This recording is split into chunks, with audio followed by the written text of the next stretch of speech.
on. They've got good employees. They've got wonderful customers.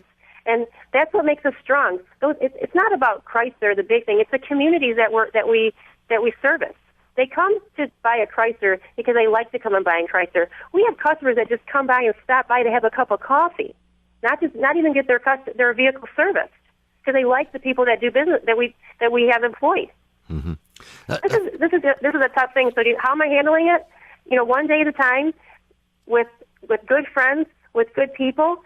I can survive this. We're going to be just fine. I'm telling my husband this, and he gets fired up. And because as I mentioned to you before, my husband runs the Chrysler Jeep store, and this is definitely a family business. But I'm not going to allow the manufacturer to run me over like this. They can take away my franchise, but they cannot take away 30 years experience in the car business. And they can't take away my faith.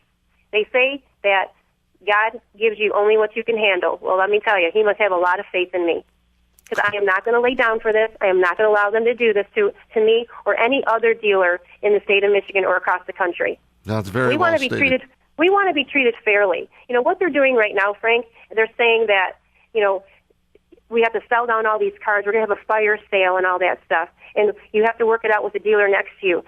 Man up, buy the cars back, make us whole, buy these special tools back, buy these parts back. You put us out of business, and now you want to make it even worse? That is absolutely ludicrous what they're doing to us right now. It makes no sense. And the bankruptcy judge better listen, because if he doesn't listen, not only is he going to have this problem, it's just going to be a downward spiral for the rest of the country. You think it's bad now? Lose car dealers. Yeah, well, that's a great point, because each one employs about 50 people on average, and that's. Well, I have over 150 employees. Yeah, Colleen, are you more upset that you were singled out as one of the dealerships to close, so that your response is directed more at Chrysler, or are you more upset that the government is orchestrating this move by the car makers, telling them, look, you've got to do this, you've got to model yourself more like Toyota? Well, I'm upset with both things, because I don't think Toyota is the answer. In Michigan, it's the best place and the cheapest place to buy a car. It's because there's a lot of dealers. If that's good or bad, I don't know. What Chrysler has done is they have actually closed dealerships, but kept dealerships open with dual points now on the same street. You think that you're going to go there and now get a better deal or get a cheap car? You're competing with the dealers are competing with each other. There'll be price fixing. There'll be all sorts of things. This is not good. You're going to be paying more for a car than you ever have in the state of Michigan. That's what the beauty of the state of Michigan was. Yeah, we were very competitive and things like that, but that's what free market is all about. That's when the customers really get the best deal.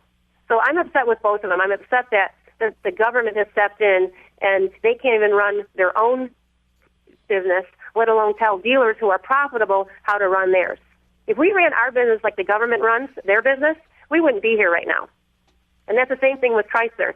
They are making the people that put Chrysler into bankruptcy right now are making decisions for the dealers. And that's just not right. We need to make sure that these people stop making bad decisions, and them closing 789 dealers was a wrong decision. It was definitely a wrong decision. Colleen, thanks so much for talking with us. We wish you nothing but the best. We'll see how the NADA lawsuit or legal challenge to all of this works out, and we wish you well. We'll keep track of how you're doing, and I know you'll look after your employees. I'll be fine. Thanks for talking with us. You're welcome. Talking about what matters to you. Frank Beckmann Middays. Catch it live on News Talk 760 WJR AM. And stay up to date online at WJR.com.